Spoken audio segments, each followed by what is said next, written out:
Kechki taomdan so'ng uy ishlari bilan mashg'ul bo'lib o'tirgan edim. Ishimni tamomlab qo'limga kitob oldim-da, o'qimoqlikka kirishdim. Kitob o'qishni yoshligimdan yaxshi ko'raman. Mazza qilib o'qiyapman, lekin xayolimni nimadir o'ziga torta boshladi. Kitobni yopdim-da, asta ko'zimni yumdim.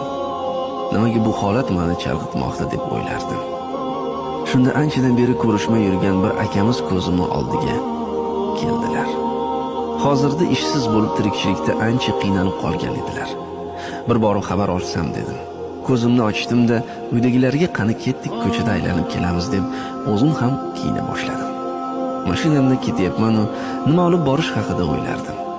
Yaxshisi biror kilo go'sht, non, yana mayda chuyda va atalgan zakotim bor edi, o'shani beraman deb o'ylab qassob oldiga to'xtadim. Qo'y go'shti bo'lib chiroyli qilib osib qo'yilgan edi. Qassob har doimgidek qilib beraymi deganida uni to'xtatdim. Go'sht ko'zimga yoqmayroq ko'rindi. Mashinamga o'tirib, boshqa qassob oldiga ketdim. U qassobdagi go'sht ham yoqmadi. Yana bir tanish qassob bor edi. O'shandan olaman deya u tomonga yo'l oldim. Olib bormoqchi bo'lgan go'shtni chiroyli yaxshi joydan olsam, go'zal ish bo'lar edi-da deb qassob oldida to'xtadim. Uka, biror kilo chiroyli qo'y go'shtidan tortingchi dedim. Qo'lidan tortaymi? Kechki taomdan so'ng uy ishlari bilan mashg'ul bo'lib o'tirgan edim. Ishimni tamomlab qo'limga kitob oldim-da, o'qimoqlikka kirishdim. Kitob o'qishni yoshligimdan yaxshi ko'raman. Mazza qilib o'qiyapman, lekin xayolimni nimadir o'ziga torta boshladi.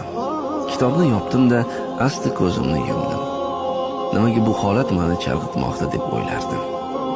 Shunda anchadan beri ko'rishmay yurgan bir akamiz ko'zimni oldiga keldilar.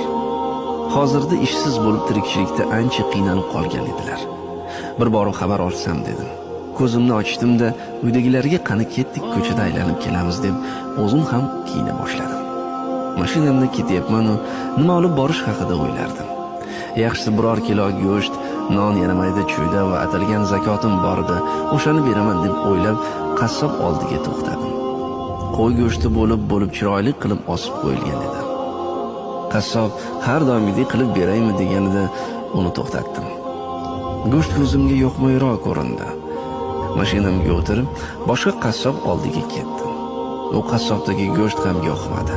Yana bir tanish qassob bor edi. O'shandan olaman deya u tomonga yo'l oldim.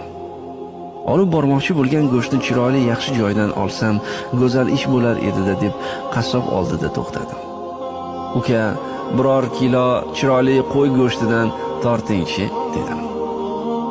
Qo'lidan tortaymi?